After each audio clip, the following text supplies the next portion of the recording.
What's up, you guys? Welcome back to the Stats to Assets podcast. Today, I am here with an awesome friend, awesome entrepreneur, awesome thinker in mind. I have waited and dreamed for this podcast, for real.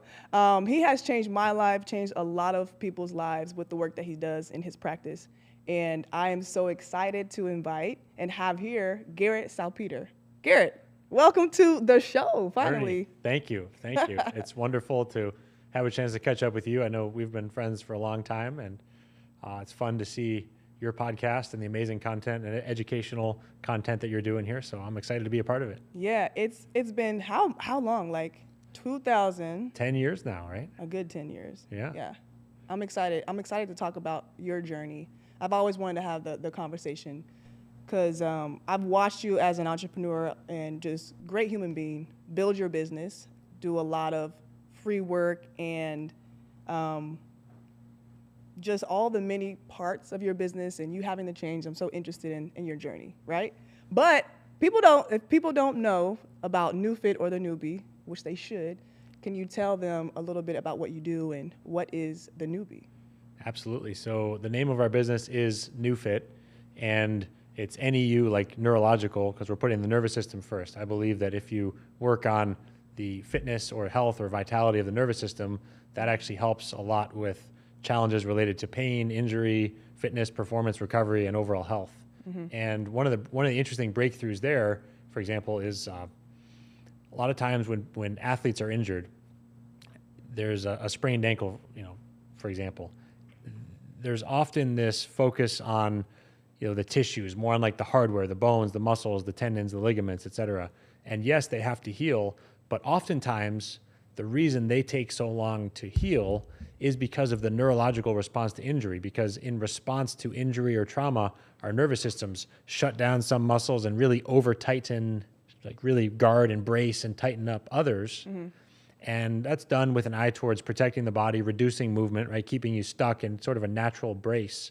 And that's productive if that tissue is going to be attacked again in the next moment, but it's actually counterproductive for healing. And so one of the big breakthroughs that we have is prioritizing, looking first at this neurological response to injury, looking at how the nervous system shuts down muscles and actually going through this mapping process to find where that's happening and change patterns neurologically. And so the headline of that is that taking this nervous system approach, even to more structural or orthopedic issues, speeds up the healing process because it gets rid of the impediments, like that nervous system tension, shutting down muscles. That actually slows down the healing process, ends up being counterproductive. And so working on that helps people recover faster from pain, from injury. Mm-hmm. Then we work a lot with other populations like neuropathy patients, MS or stroke or spinal cord injury patients and stuff like that. So that's sort of NewFit, and we're probably best known for the Newbie device here in the middle. And people see a machine like this and they think, oh, is that a TENS unit or something like that? And it's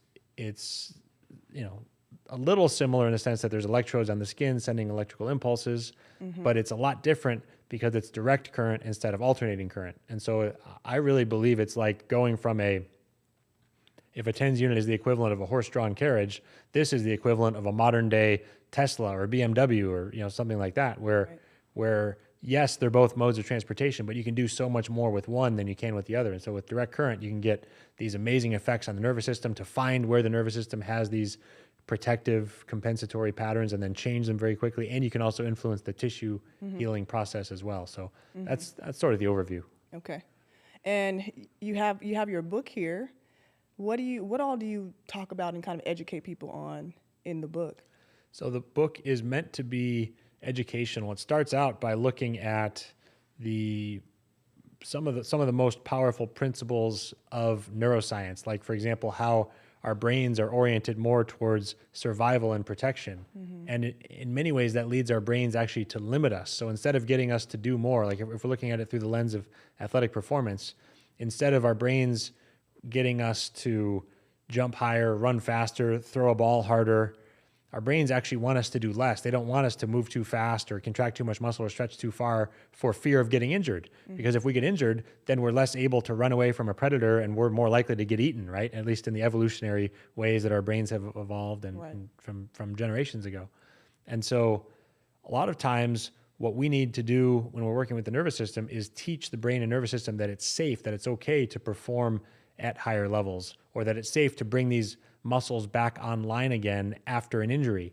So starting with these principles, then we talk about in the book how to weave those principles through the entire continuum of care. So there's a chapter, for example, on recovery from injury, and then recovery from surgery, and then chronic pain, and then neurological injuries or neurodegenerative diseases, and then general fitness and elite athletic performance. So it kind of goes along that whole continuum, weaving in those principles of neuroscience throughout.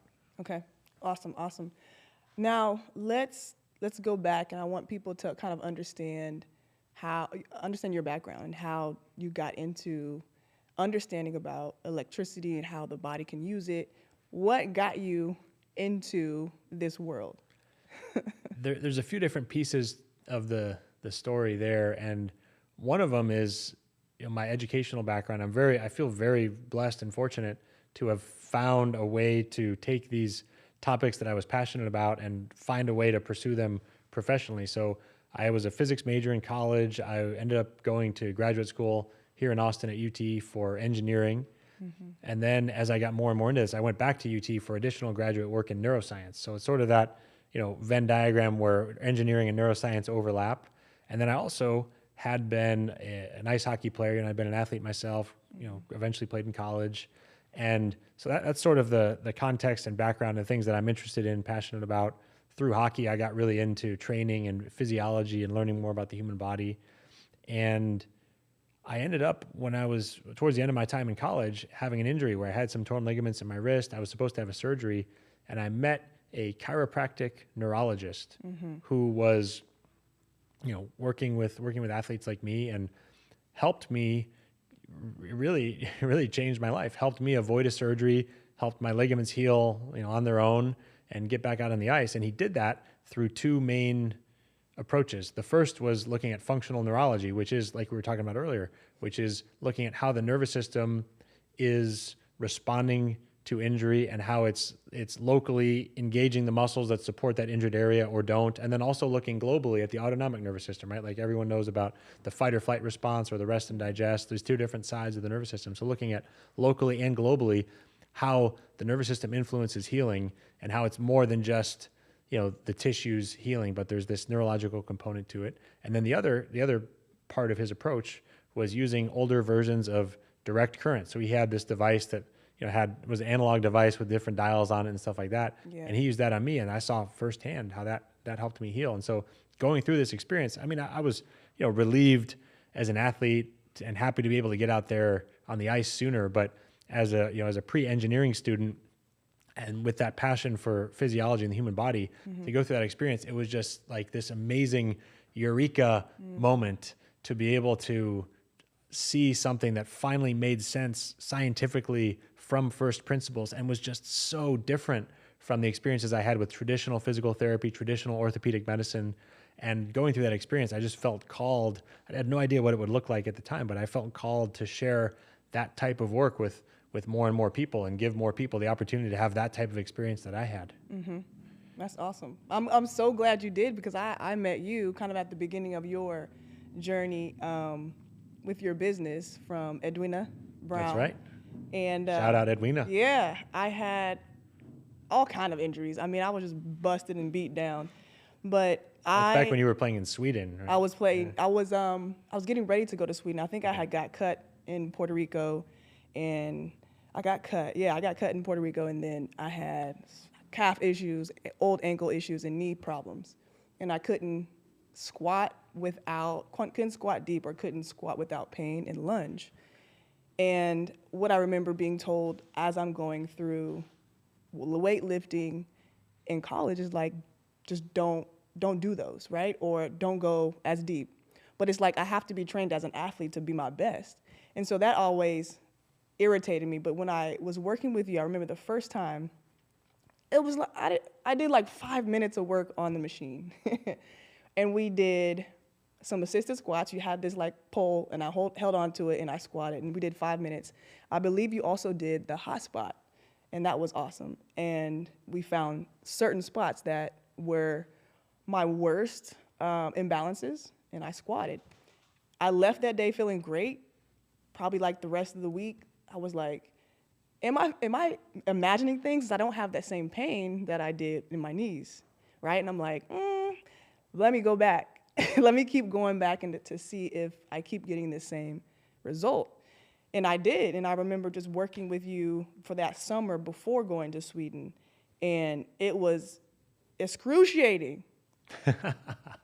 It wasn't pain, y'all, but it was like, if it was taxing and challenging, because I'd never had therapy actually be a workout. Therapy was like, typical therapy sometimes for me was just doing squats and different things, but it was pain, but it wasn't like moving me forward. I didn't feel stronger. Now, when I worked with you, I felt like these pains were actually going away. And I had a new body. It's almost like I can get a new body every time I went to work out. But I went forward and had like the best season ever. This is like year 3 going into year 4 in Sweden. I was really lean, didn't have an injury, was really athletic. And I was like, yeah, there's something to this. And so, from there I kept training with you, learning more about it, and was just super blessed to find you. And I think I was actually on my like last try of something when Edwina was like, go see Garrett. And I was like, okay, this might be it. And I think a lot of people are in their pain journey when they find you sometimes. It's like they don't have that. They've been trying all kind of things and it's not working. And they try you. And have you had this experience where people are kind of like, yeah, whatever, it might work. I'm just here to try it first, and then when they try it, they're like, okay, this is like real. I'm getting results. Yeah. Because that's how I was. I was like, I might as well go. It might be that one thing, and it was for me. Yeah, for sure. We've had a lot of stories like that, and I think ultimately the reason is that there's very few other frameworks, paradigms, approaches, techniques that are really going upstream to the root cause, which is in line with what we talked about earlier, is related to nervous system function, how the nervous system responds to injury. And in your case, it's, you're chronically irritating your knees, and so you continue to shut down those muscles, and we're able to find ways to get them to turn back on again so they can work. It's like they're supposed to be, I think I like the metaphor of the shock absorbers of your car. And now they're working again, so all of a sudden they protect the body of the chassis of the car, so to speak. And there's been a lot of athletes that have been in a similar thing. I'm ready to retire, and there's a pitcher for the Los Angeles Dodgers, Huddy, his first name Daniel Hudson, who talks about how the newbie gave him a few more years on his career when he was ready to retire. And then there's also, like in the introduction to my book, I talk about the story of Amy, who you had met in the clinic over the years. And she had been paralyzed from an accident where she fell off a horse in her early 20s, and came to see us 25 years later, when no one had any real expectation that she could actually improve function. They say in the first year or two is sort of your window to regain function. After that, you're pretty much just stuck with what you got. And she was able to start regaining some sensation, start regaining a little bit of movement, going through progressions of crawling and eventually walking again with a walker. And it's a really inspiring and wonderful story, but there's even some dramatic examples like that where, hers was over time, over the course of, a couple of years, but being consistent and putting in the work. But there are stories like that where finally being able to go upstream to work with the nervous system, or have a signal that's powerful enough to influence the nervous system to change and adapt, and actually create this opportunity or tap into the power of neuroplasticity, can lead to breakthroughs, in cases like yours, where, it's just been frustrating, feel like you've been stalled, haven't been able to make progress, feel like it's always going to be this way. There's a lot of cases like that where it's been able to help. Yeah, I always tell people, after starting to train with you and fix some of my issues, I was able to play at least another 3 to 4 years. So that made my whole career 8 years. So about that 3-year, 4-year gap, I was like, I might have to hang it up. And I didn't want to, but I found a way to continue playing. talk about some of your, I think, hardest successes in like hardest times building your business in the beginning as a founder, right, of a new concept that it's hard for people to understand unless they try it. Like, how was that? So there's sort of two chapters. The first is when I was really focused on, starting and running my clinic, which of course is when we met, and I was in there working with people all day long for many years as a one-man shop. The basement? That's right, down in the dungeon. The dungeon. Yeah. He had there's no windows, y'all. No windows. So they couldn't hear you scream when we turned the machine up on you, right? I was done. Yeah. So in that phase, I was just starting, for many years, a one-man shop doing everything. And so it was, hustling to get people in the door and go to networking groups and go and do demos where I could and try to meet people and ask for referrals. And then eventually that picked up. And then, for about 7 or 8 years, because of my engineering and the neuroscience lens, I kept seeing ways that I wanted to improve whatever technology was out there. So I was, for a while, I was just waiting for someone to come out with more modern versions of the technology I had been using, and finally got to the point where I said, you know what, I just got to do it myself. Right. And so transitioning there was a big deal. And one of the biggest challenges that had also turned into one of the biggest successes was having to change my identity, because I derived so much satisfaction and my sense of self-worth from being in there, creating those results, having experiences like you described, where I'm working with someone and helping them have these breakthroughs and feel better than they felt in years and feel like they finally have hope to be able to resume playing basketball or be able to think that they might be able to do the activities that they love to do, but felt like they couldn't. It was being taken away from them, So getting myself out of that and really transitioning my identity to more of the CEO of a medical device company was a big deal. So to reinvent myself or to actually change there was scary.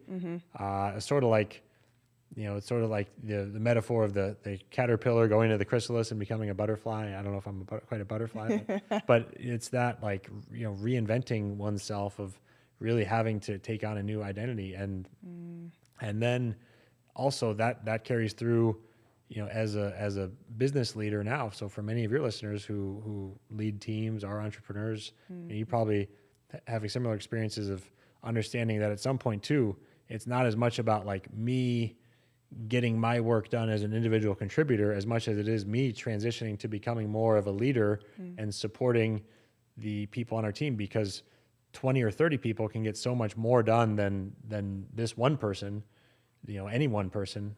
And that's been another piece of the evolution there. But I there's so many interesting, in terms of challenges that come up.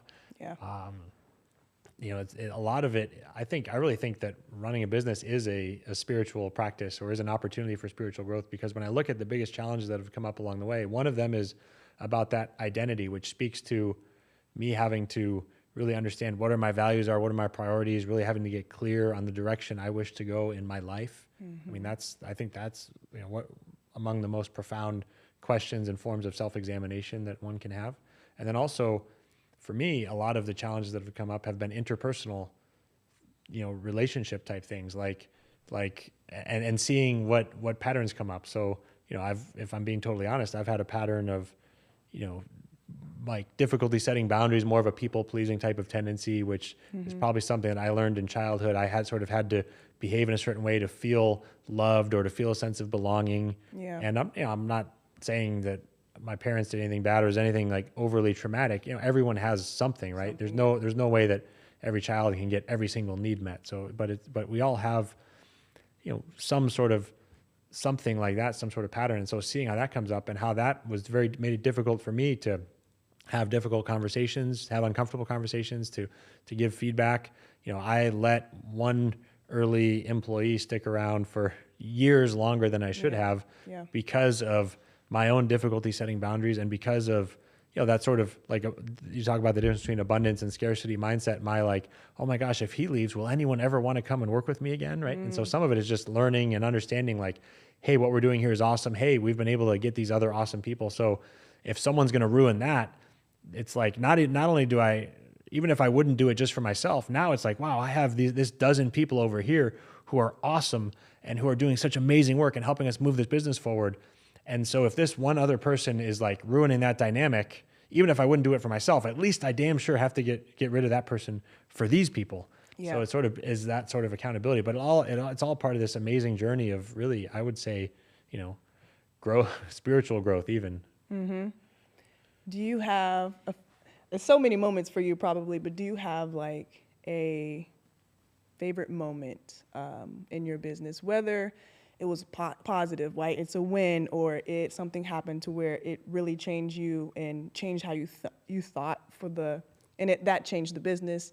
Any just profound like moments? Besides being on this podcast with you right now? Yes. So there's a lot of interesting ones. I mean, big, breakthroughs.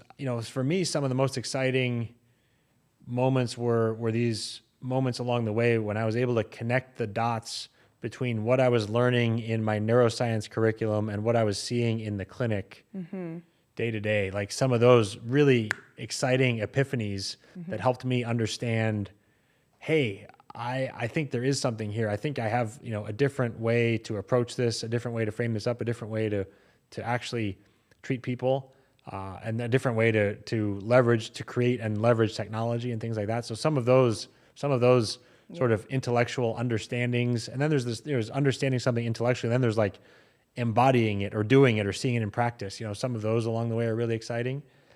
And then, I mentioned that I was just running this clinic and eventually finally decided, hey, you know what, I'm going to come out with this machine. Like I don't think anyone else is doing it. I'm just going to have to do it myself. So there was one cool thing where I had a client who was a patent attorney, and he had been a client who, was supposed to withdraw from a marathon because of knee pain. And I did 2 sessions with him in, Monday and Wednesday, and he went out and ran that marathon on Saturday, and he came back in the next week and was like, hey, this is cool. Tell me more about, just what you're doing here. And so I told him my understanding, which was, rudimentary at the time, but of sort of what was out there, intellectual property or patent wise. Yeah. And the ideas that I had that I thought were worth pursuing. And that was one moment where he was like, you could probably patent that and probably get a patent on that. And wow, that was sort of a, Yeah. It was one of those moments where I was like, it was probably the biggest single influence that finally got me to that point of saying, okay, I am going to pursue this. I am going to create a device and really pivot in my career and life. Really cool. Really cool. I'm curious now that you have a big team. You talked about changing your identity from being able to work really closely with clients, and now you have to kind of go into more of a leadership role. How do you kind of stay close to the new technologies or new protocols that you guys are doing in the clinic or when you're working with people? Because you when you're working with someone on the machine, you're closer to it. So you kind of can keep your skills sharp. How do you keep your skills sharp without working with so many clients? I have 2 ways to answer that. One way or part of my answer is that I don't as much anymore because that is kind of necessary to be the CEO of a company. Yeah. One has to be kind of up at that more 20 or 30,000 foot level and not as much down in the weeds and details. And I have to be able to delegate and trust. So, we have several wonderful clinicians on our team who are coming up with new protocols and educating people. And so in some ways, they might be better at certain things treatment-wise than I am, even if I had done my 10,000 hours or more, like 20 or 30, and was really one of the most experienced people in the world in this type of thing. I in some ways I'm out of practice, but there's also, part of the answer is that I still do keep my skills sharp just because I love it, and so I use the newbie on myself, at least a couple times a week. And I still go to some conferences where I actually get to work with people and do 5 or 10 minute demos and see someone with plantar fasciitis, followed by someone with knee pain, followed by someone with chronic back pain, followed by someone who just had a shoulder surgery. You see all sorts of people there. So I get a lot of reps in doing that. And I still talk a lot with our clinical people. One of my, I think, one of the interesting parts of business is sort of defining the key priorities of everyone in every role. And so for me, part of it is like what we call quote unquote face of the company is being the one who gives talks at conferences or we'll go on to your podcast and do stuff like this and hosting our own podcast, so it's that sort of outside facing promotional activities. And then one of them also is innovation. So I'm working with our clinicians to work on, like, we came out with the electric glove and some of these protocols. And so that is still part of my role, is to do that. So I keep in touch with some of it, but I'm also a little bit out of practice as well. And if someone's calling to ask about, like, hey, how would I approach this type of patient? Oftentimes the best answer for me is to say, let me connect you with our director of neuro or our director of sports medicine, because, she's the one who's supporting 50 other people in your position and is just better suited to have that conversation with you. Okay, cool. Why should someone look into using the newbie in their practice? If, let's say they're into, health and wellness, any type of holistic practice, why should they not overlook this conversation and actually see if the newbie is right for them?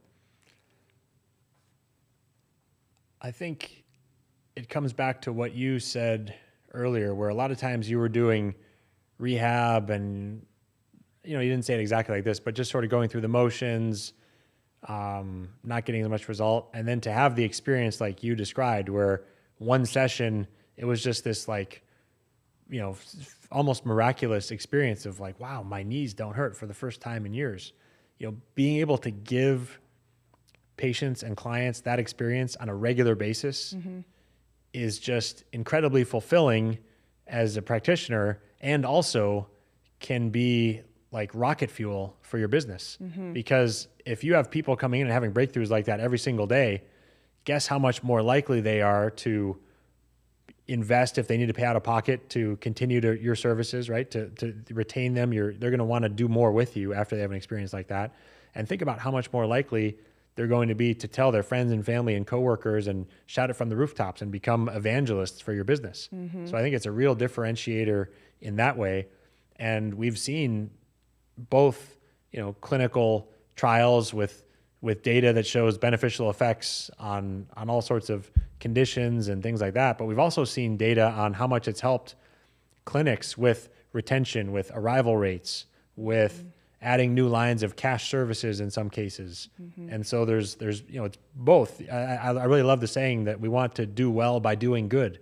We're doing good work, helping our patients, and it's helping drive the business forward and helping the business grow and differentiate itself, within the community, within whatever geographic area that you're in. I want you to talk about more of the spread of NewFit, right? So I was looking on your website and I'm looking at the numbers of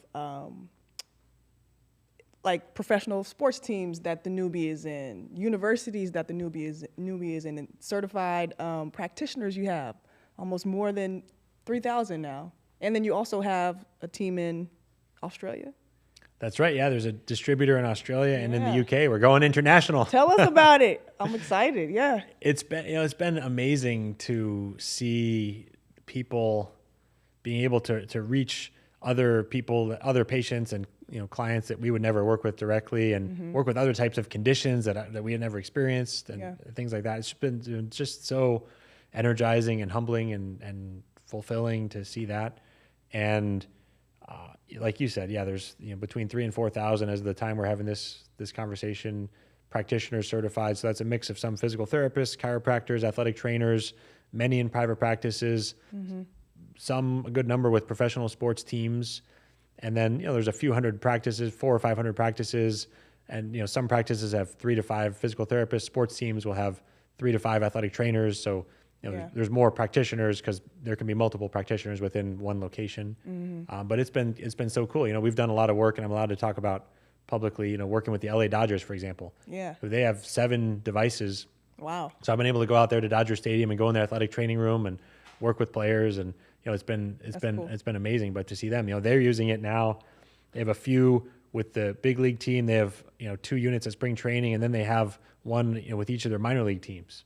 So to see that integration there, a lot of Major League Baseball, a lot of NFL teams, NHL, NBA, MLS, it's been amazing. I've gotten to go to. I grew up in Chicago, so I've gotten to go to spring training with the Chicago Cubs to train their staff. Got to go behind the scenes in the Blackhawks facility to see, to work with their staff. I got to go into the clubhouse at Fenway Park. I mean, just some of these things are just bucket list, amazing items, right? Amazing experiences. It's been really cool to see that. But I really like thinking about this journey as, imagine we're trying to climb up a tall mountain, and it's sort of like I don't know if it's a quarter of the way or halfway up, and we're at this point where we can look back down and say, wow, look at how far we've come. That's amazing. Look at this beautiful view. We can take that in. And then in the same moment, we can turn around and say, and look how far we have to go. Because I really believe there's many, many more practitioners and 20 to 40 times more, that many number of patients that they can serve that can still benefit from this work. So absolutely, it's great to see the momentum, and also, like a sense of responsibility to be able to continue to foster the growth of this so that it can help more people. So I know you started dancing. We gotta bring it. Segue. We gotta talk about it. Oh, geez, I gotta go. No, I'm just kidding. We gotta talk about it. You've been dancing. How's dancing? That's right. I just recently started doing some bachata lessons. Yeah. And it's been so fun. I love that. I think it's really good to have something where, whether intellectually or physically or both, where we're pushing ourselves to do something uncomfortable, to learn something new. Very important for the brain. I don't know if anyone listening to this has heard of Andrew Huberman's podcast, but he talks a lot about this AMCC, the anterior mid-cingulate cortex, which is a part of the brain that is associated with more activity there is associated with so-called super agers, people who are still, hiking and vibrant and healthy and energetic, into their 90s and early hundreds. And there's a strong association with activity in this area, and the way that one stimulates this area of the brain is to do just that, to work on something that's challenging, that's new, that forces you to be a little bit uncomfortable, have a little bit of that friction to work through. And so for me, learning something new is kind of exciting because it's that, and also I've been an athlete. I like the kinesthetic experience of it. I like the rhythm. I like the learning. It's a great way to be active, and so I've started doing lessons. So I'm still, what am I, a yellow belt? I'm not on the other side of the room where you are yet. You're in the belt system though. You're on the way. Shout out to Austin Inspired Movement. Shout out to you, Fabian.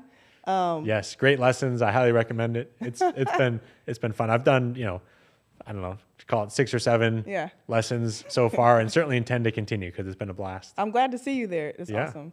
How do you think dancers, let's say the ones that are, teaching locally weekly, and then the ones that travel the world and they're in huge festivals, and these artists are dancing all night long and all day teaching. How important would it be for them to have something like the newbie with them? Oh, and incredibly. There is a little, if anyone has seen the Beyonce documentary, there's actually a clip of her. You can see electrodes on her leg when she's rehabbing her knee surgery. The newbie? She's using the newbie, yeah. Stop it. Yeah. Yeah. Come on. Oh yeah, Tyson too. Mike Tyson. Oh yeah. It's been really years with him, right? It's been really cool to see the different people that we've gotten to connect with. That's Saquon crazy. Barkley, I got to go work with him at his house. Yeah. So it's been so cool. But super proud of you. Every time I see electrodes, I'm like, it better be the newbie. I know it's the newbie. Yeah. So there was a physical therapist who brought this on tour with her. Is the reason I bring that up. Plus, I think it's just so cool. And my kids, when they saw that, they were like, "Oh my God, Beyonce!" Yeah. So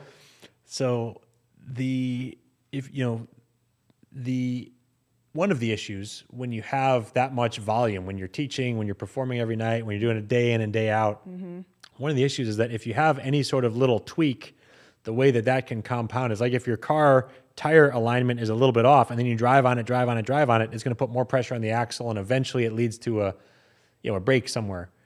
So the same sort of thing. So if you can, if you're dancing and you feel a little tweak here and there, and then you're going to start compensating around it, and it's going to change your movements. It's going to lead to other stresses and forces going somewhere else and lead to other aches and pains. And eventually it can compound and lead to more serious injury. Yeah. So being able to head off anything more serious right when it happens, being able to scan around and find anything that's a little bit tight, a little bit shut down, a little bit weak, a little bit inhibited, that's amazing to be able to scan around and find those, because those are areas that when they show up on the scan, in that kind of artificial testing environment, what that tells us is that when you go out to dance or you go out to even walk or use your body, your brain is actually trying to avoid loading those areas. It's compensating around them. And so being able to address those as they come up is amazing. So one of my favorite things to do is to do what I call the electric foam roller, where I take, let me see, you got one? I take one of the pads and I actually just scan around on my body, and I find, like you talked about when we found hot spots with you and we're doing treatments for your knee during your basketball career, scanning around, find any spot that just, it feels like a little bit of a trigger point, but I'll find it and I'll just do a few movements when it's on there and then go on and find the next one. So doing a little bit of that can just be amazing for recovery, maintenance, kind of body hygiene or maintenance. It's a really, really powerful, and a big part of it is because it helps you, head off those small issues before they become bigger ones. I remember, I always joke, but it was true. Like whenever you first did my hot spot, it could have been like pin the tail on the donkey. Like you would have threw it on me and it'd be like, that's the spot. Everything, the whole body was a hot spot at that point. Okay, let's wrap it up. Is there anything that is coming up in the business, or anything that you want entrepreneurs to know to wrap up the podcast? Oh my gosh. One thing that's top of mind, I just gave a talk on the neuroscience of leadership. And so I don't know if this is anything that you had in mind, but I mentioned part of my role is this, face of the company, more public facing, giving talks and stuff like that. So I'd given a talk to this group a few years in a row and talked about a lot of NewFit stuff. And they asked me if I would speak at a more leadership oriented one. And so it was really cool because, as we've talked about here, I love applying the principles of neuroscience into the daily practice of physical therapy and chiropractic and rehabilitation and sports performance.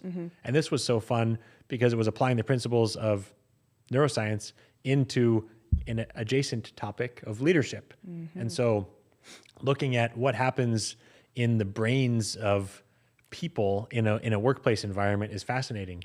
And so maybe this is a good note on which to end here, but there's a really wonderful study that Google did. It was called Project Aristotle. And so this is Google, or Alphabet, like the parent company, big, billions of dollars company. So they had a team of scientists, of PhD industrial psychologists. They looked at over 180 teams. They surveyed 50,000 people within their company. They looked at 100 different variables, trying to figure out what it was that led to the most effective, that made the teams most effective. They looked at things like, was it a mix of introverts and extroverts, or was it having people be friends outside of work, or was it the IQ of the team? Was it just smarter people? It was none of those things. The number one thing that stood out was actually psychological safety. It was the people on the team knowing that they could speak up to share ideas or concerns without the fear of being punished. And that sense of feeling safe and comfortable enough to really contribute, to really share their ideas and say what they have to say, was literally was the number one factor. And so that's one of the things that's been top of mind for me recently is really focusing on ways to do that. So ways to promote trust and a sense of belonging. And there's a great book called The Culture Code that I would highly recommend to anyone who's interested in culture, establishing like a really supportive, effective culture within their team or organization. Okay. But that was just a fascinating thing to me to understand that was sort of the one thing that stood out. And that can, just what does that mean in the real world? Well, think about like in the operating room, for example. So if you have, there's this hierarchical structure where there's like a surgeon or a doctor who's sort of at the top, and then there's nurses or medical assistants. And in some environments, if there is an absence, if there's not psychological safety, the medical assistant might notice, hey, the doctor's about to operate on the wrong area of the body or give the wrong medication. But if they don't have this enough psychological safety, they won't speak up. And that could mean a life-threatening problem for that patient. Whereas if they do have the sense of psychological safety, in that case, it could literally save lives. So I mean, that's a little more dramatic example, but that same type of thing is is at play in other workplaces and other organizations. So I think it's fascinating to think through that lens of how to balance the need to give clear feedback, because you don't want to, it doesn't mean you just pump everybody up even if they're doing a bad job, but you have to be able to have that kind of safety net there so that you can give constructive feedback when it's needed too. I'm glad you brought that up. That's awesome. It's really key, because it seems like it would be simple, but it probably can get easily overlooked in teams and groups and organizations. Yeah, for sure. Really cool. For sure. Garrett, thank you. Ernie. We did it. We did it. It's been a pleasure. I'm honored to be on the show and so excited to see all the wonderful things you're doing in your career, and see you out on the dance floor in the studio too. Oh, yeah. We're going to get you into Brazilian Zouk soon.